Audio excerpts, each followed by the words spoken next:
you would agree with me that losing any job is actually being ineffective cost-wise, because these are the young people who are crying out for their country.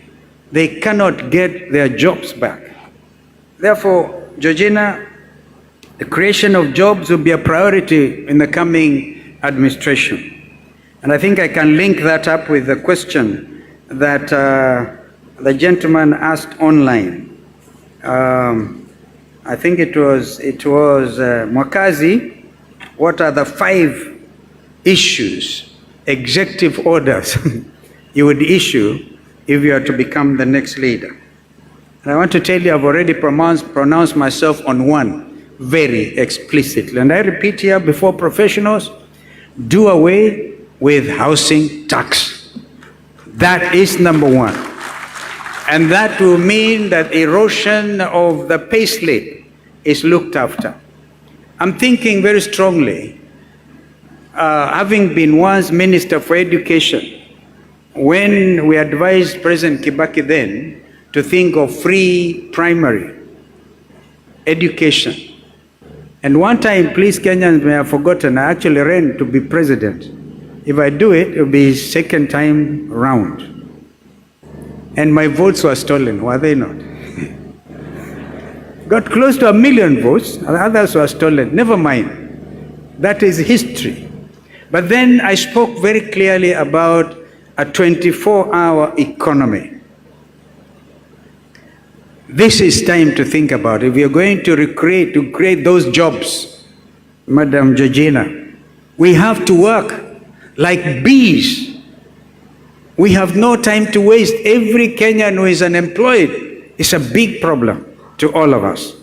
And then they turn violent, we call them goons, and then become ready for political leaders who have lost focus, and they believe they can buy leadership by employing goons.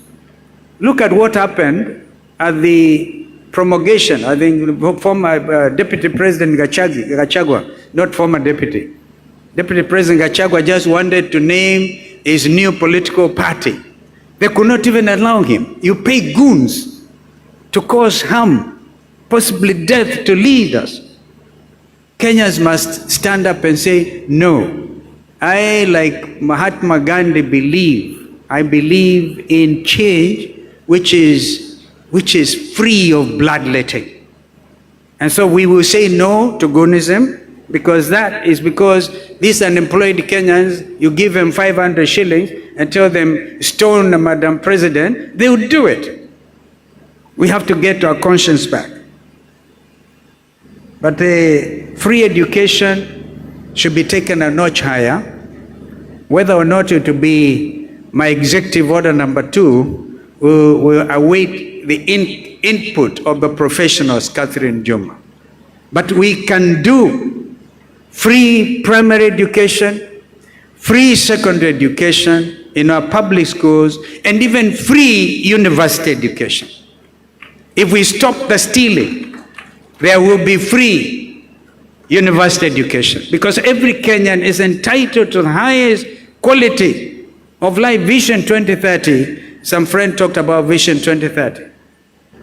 And I've seen in your printed programs, talk about medium-term planning, the 4th edition, to try to achieve the objectives we had set ourselves, given ourselves about Vision 2030. What are you hearing? Do you hear the Ruto administration 1 minute talking about Vision 2030? No.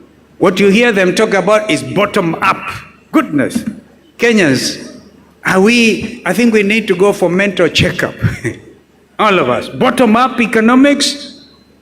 One time William Ruto thought he was a student of Mwai Kibaki, was a foremost economist. Remember, as leaders, President Mwai Kibaki, when he was Minister for Finance, actually appeared in the Time magazine. That time is the most promising, one of the most promising African and world leaders. He lived to be that. You don't hear anybody talk about Vision 2030. But I can tell you, we have ongoing Vision 2030 projects that this current administration is doing nothing about, or they least care about them. I'll give you an example. A project that is supposed to produce 650 megawatts of electricity, known as the High Grand Falls Dam, should have been implemented by now. And that to add on to electricity, connectivity, and even be able to export our electricity. You know that at midnight, we receive from the Owen Falls Dam in Uganda so much. And yet this Vision 2030, which are all supposed to do entire irrigation of Tana River County all the way to Garissa counties. Nobody talks about that. Even the Mamambogas are forgotten. And you know, one of the things you do, like we did with President Kibaki, was to remove to zero rate the border borders. Do you know that a border today that would have cost 70,000 shillings is costing 150 shillings because of the taxation, Ruto regime? That will be another executive order. At least we have something that is helping the youth. And in terms of climate change discussions, again, I remind myself I was Minister for the Environment when Professor Wangari Maathai won the Nobel Peace Laureate Award, and I was able to take her to Norway that time to receive that award. Environment is key. And when President Ruto met with Prime Minister Sunak, I think it was, of the UK, in Sharm el-Sheikh, Egypt, they discussed this project about the High Grand Falls. And what has happened since is this committee in Treasury supposed to do this. The PPPs, which are actually potentially very useful, public-private partnerships, are really being held hostage because this administration will say we want 10%, we want 10% to go to this and the other, therefore grandstanding. And this effectively means loss of jobs for Kenyans. Vision 2030. Whatever remains between now and 2030, of course, need to be amended. Africa is talking about Vision 2063. I believe myself, even as professionals, we take out our gloves and decide for once we are getting out of our comfort zones and stop corruption. I talked about you signing documents that sell out your conscience and your country. If we do that, we stop Ruto and his team from mismanaging this economy, we will be able to do stuff between now and 2030 and prepare for the next medium-term plan. These opportunities that the top advisors in the Ruto administration, including CS Bandi, should have been here to talk about. But we will issue very clear instructions. I am very passionate about free education for all citizens. And we will fund that free education when we stop the stealing. I also want to say that number 4, number 3, number 5, Mr. Mwakazi, await further instructions. I will be able to talk to you about those as we go on. Now, somebody talked about Kenyans who are tainted, and that gentleman must be from Kitui County. Senator, talk to your elector, and let me tell you, now I'm talking like a professional lawyer. No person shall be condemned unheard. So don't out there start there and say, yeah, tainted, what business do you have with so and so? If there are angels in this room, please put up your hands. But there can be policies that draw the line. We would draw the line on the sand and say, from now on, zero corruption. It can happen, my friends. Now, I'll give you an example of somebody you may think is tainted. Governor Natembeya. 2 days ago, and I gave advance notice, was haunted. Because they want to punish any dissenting voices, went out and obtained a search warrant. And with that search warrant, they carried, I'm told, this is to be verified, about 61 million shillings all the way to Trans Nzoia to Governor Natembeya's house to plant evidence. 61 million. Waseme amepatikana na hundi ya 61 million shillings. Huyu mjamaa ni mwizi. What happened? The youths in Trans Nzoia, the Gen Zs in Trans Nzoia decided, no, we will not allow this. So what did they do? They instead vandalized the Subarus, those famous Subarus. They were flat tired. And to their amazement, they found the loot. There's a village called Matisi in Trans Nzoia. Go check Senator Ambua. That night was party time, enjoying the 61 million evidence to be planted on Governor Natembeya. What a shame. What a shame. Well, former Minister for Agriculture, Mr. Linturi, you may say he's tainted, but he gave us assurance that he's not going to be condemned and hard. Hatabeba mizigo ya watu wengine. Is going to talk to Kenyans about the fake fertilizer. Remember? Fake fertilizer. Who was responsible? Who did what? Thank you so much, brother brother Dr. Wale. It's good to see you. You are a survivor of heart attack. But let's give him a big applause. And thank you for standing strong for your faith. So again, Senator Linturi and former Governor, Minister for Agriculture, Kenyans are waiting to know the truth. Although biblically the truth is Jesus Christ. And Kenyan leaders keep on saying, you shall know the truth, and the truth shall set you free. Kenyans want to know the truth about mbolea feki. And then you see, kumbe the big boys, the bigger boys, were the ones involved. So don't judge people on the face value. Listen to their story. And even the Dao, the ignorant, I like the words of the Desiderata, the Dao and the ignorant, they too have their story. But every person must be subject to the same treatment under the law. So I talked about Vision 2030, and Rose Mukavi, amazing. Tea production, you know we have the tea auction here in Mombasa. Did you know that a Kenyan called Joe Kamau and his younger brother decided to be very active in the tea auction here in Mombasa? And they had created an extra 300 jobs for young Kenyans here in Mombasa. What happened to Joe Kamau over Christmas? In 2024 or 2023, he was arrested, was taken around before DCI, and they could not provide any charges. They actually wanted to say money laundering, our professionals, money laundering. They found nothing. This young man was doing value addition to Kenyan tea. Do you know now, as a result of compromising stand by Kenya Tea Development Authority, KTDA, our friends from Rwanda, congratulations. The tea from Rwanda has overtaken the tea from Kenya in terms of quality, because they also bring their tea from Rwanda, Uganda, here in Mombasa for the auction. Those 300 jobs were lost. Joe Kamau translocated to Dubai, given all the welcome.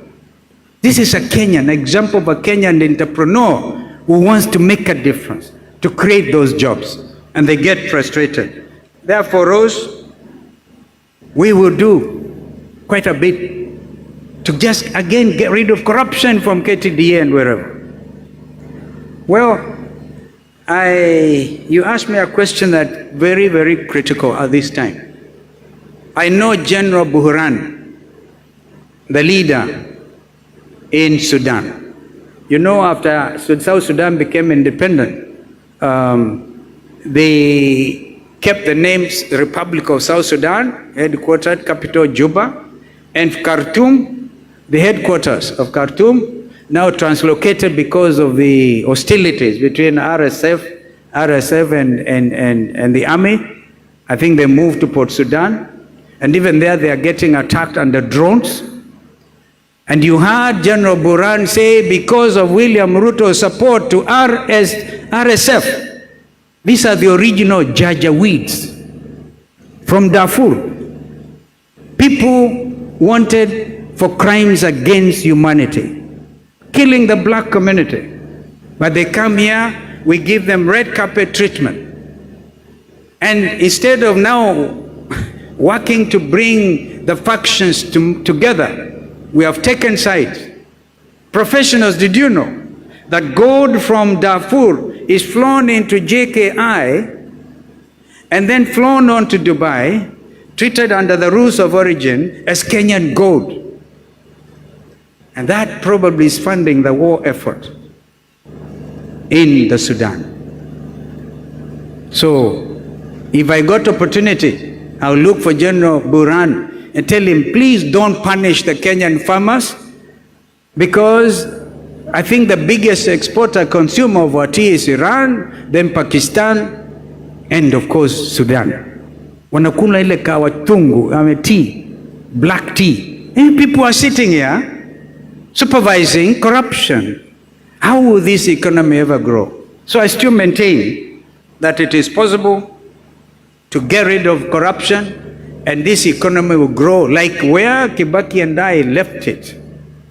We are later joined by Prime Minister Raila Odinga. And Kenyans will remember, that is the time when our GDP growth actually hit 7%. Now I want to conclude. I hope I've tried to respond. I would want to get professional advice from you. I've always dreamed of Dubai in Kenya, not necessarily Dubai. And Mombasa can be a free port. That's how we'll now incrementally, we will grow this economy exponentially. This economy will take off. But because of corruption, I'll give you another example. President Paul Kagame decided to give 49% shares to Qatar Airways. Qatar Airways had come wanting to do the same with Kenya Airways, but you show our 10%, our 20%. So Qatar migrated to Kigali. Kigali is about to launch one of the best international airports in the African continent. JKIA supposed to be leased to Andani. Corruption, Andani. We must talk openly as Kenyans. So this is where we are, the state of a nation with regard to corruption. Imagine if Qatar Airways had bought the 49 shares in Kenya Airways. If I was William Ruto, I'd give him free advice, because I think Kenya is in good standing with the Emirates. Perhaps try and convince the Emirates to do what Qatar has done in Rwanda. Perhaps our international airport will regain its name. Do you know that any Kenyan arriving from anywhere in the world, and there are many in the diaspora, wakiingia pale JKI, mizigo inawakwa XXXX, that means unalipa huyu customs pesa nyingi zaidi. Wengine wamenulia tu relatives leso moja or something. You have to pay ushuru even on that. This is an ushuru land. You pay through your nose. I think Kenyans are now the wiser. So I think I've tried to address that, Catherine. And public debt, of course, Madam, you didn't give us your name, but this public debt. Remember when William Ruto came to power, he said there was going no external borrowing, nothing. William Ruto goes to America, is given the highest honor by President Joe Biden. Kenya is made a non-NATO ally, which I openly objected to, because that's my forte.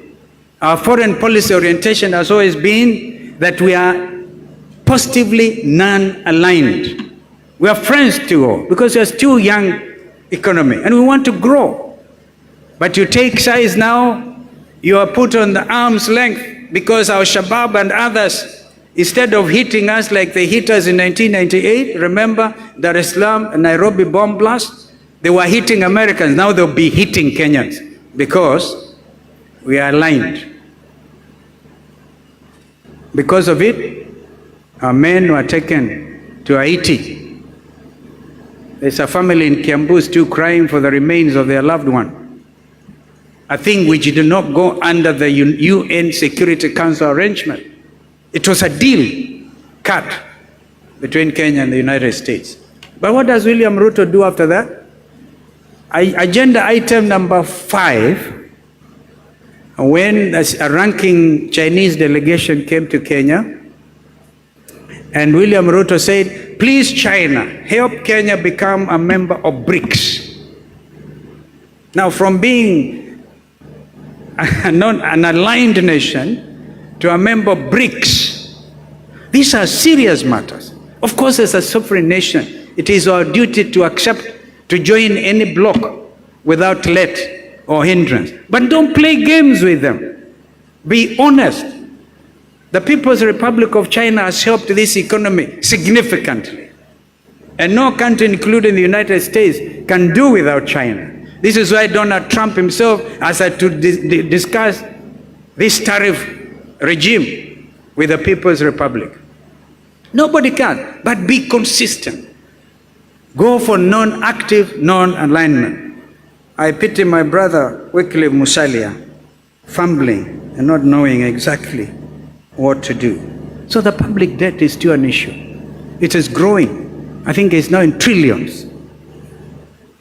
If you use money to develop your economy, develop your infrastructure, do the right thing, minus corruption, nobody will really worry so much about public debt.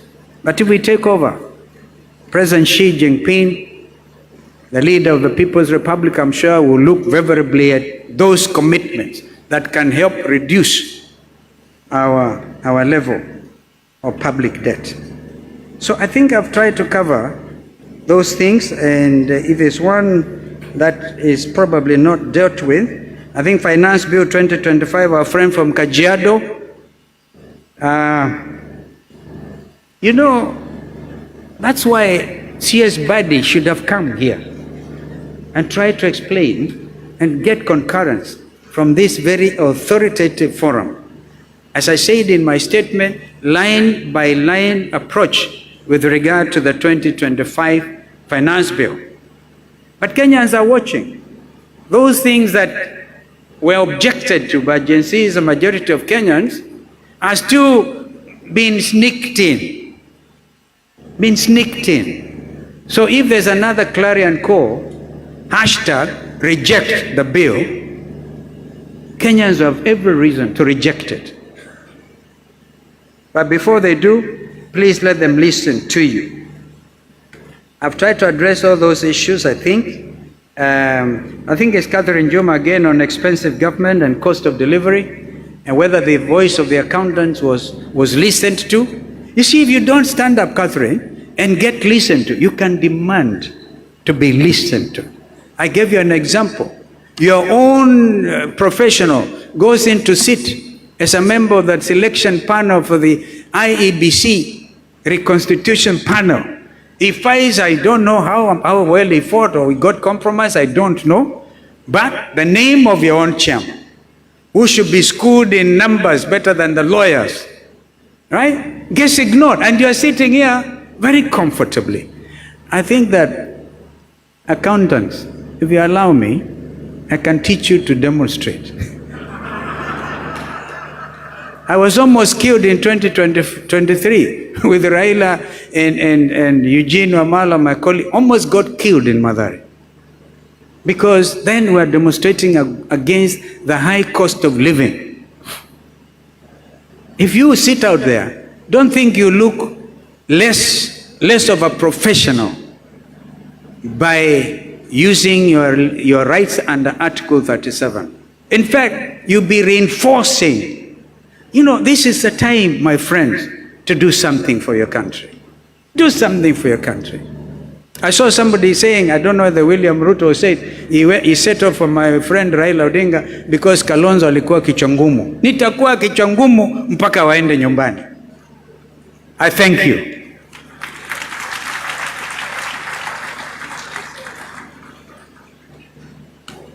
Thank you very much. You give a mic to a politician, and he will answer many questions that are not asked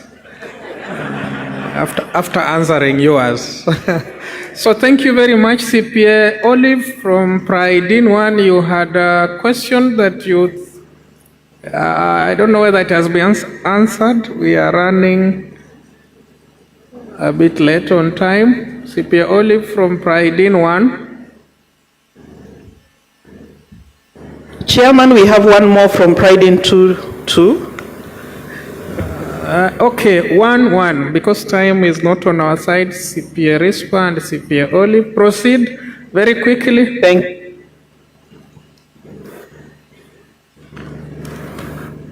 Pride in One, yes, our question is ready. Proceed, CPA Olive. Dr. Wawero will ask the question.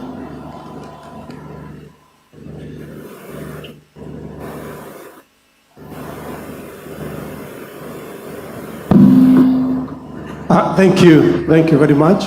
My name is Dr. Wawero Jackson. I'll go straight to my question.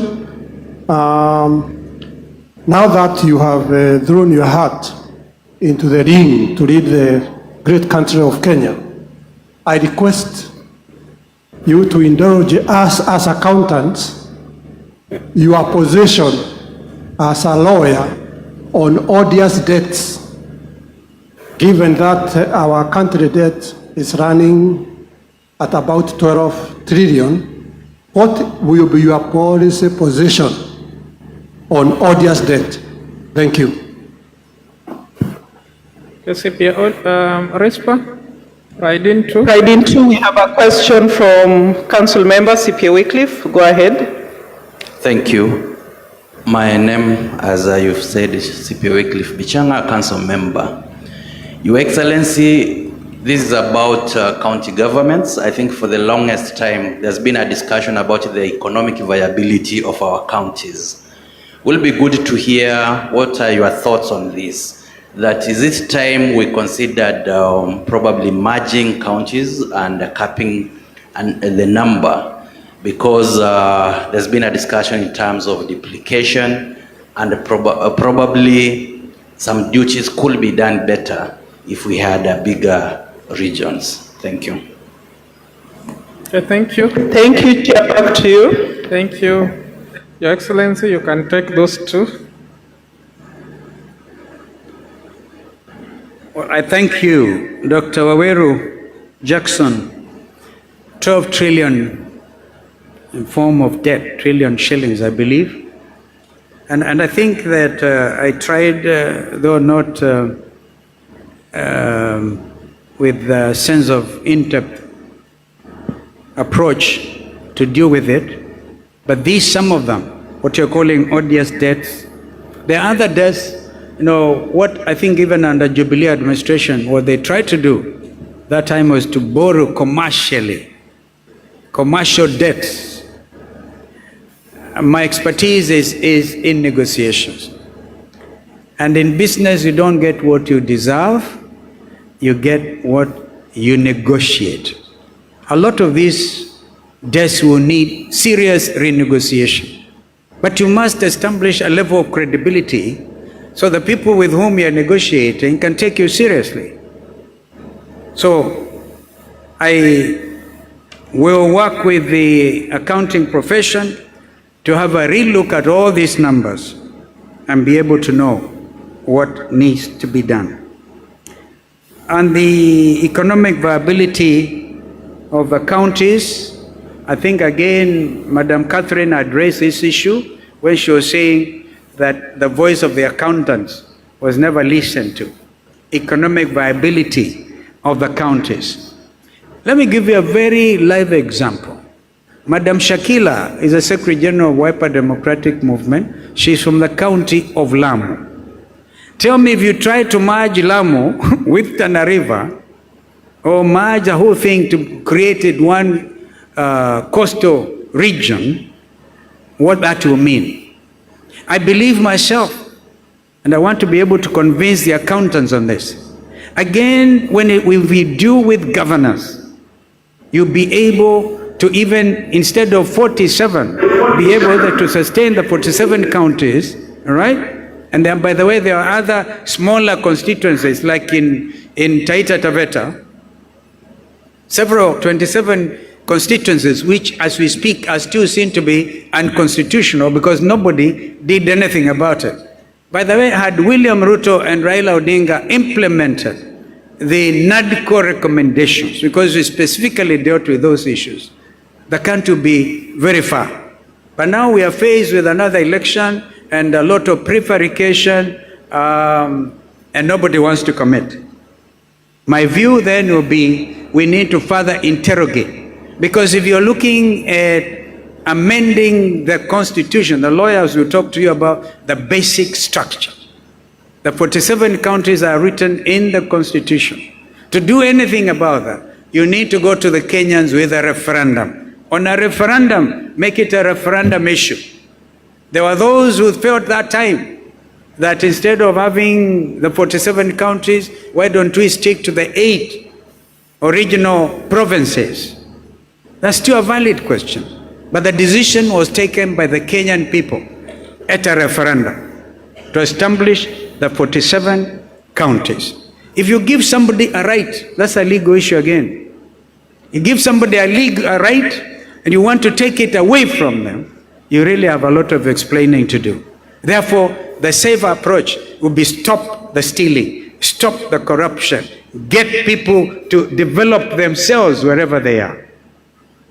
I hope I've answered you, and that was actually the question by council member, was it Chama? It's the same thing. It will need a lot of consultation. I thank you.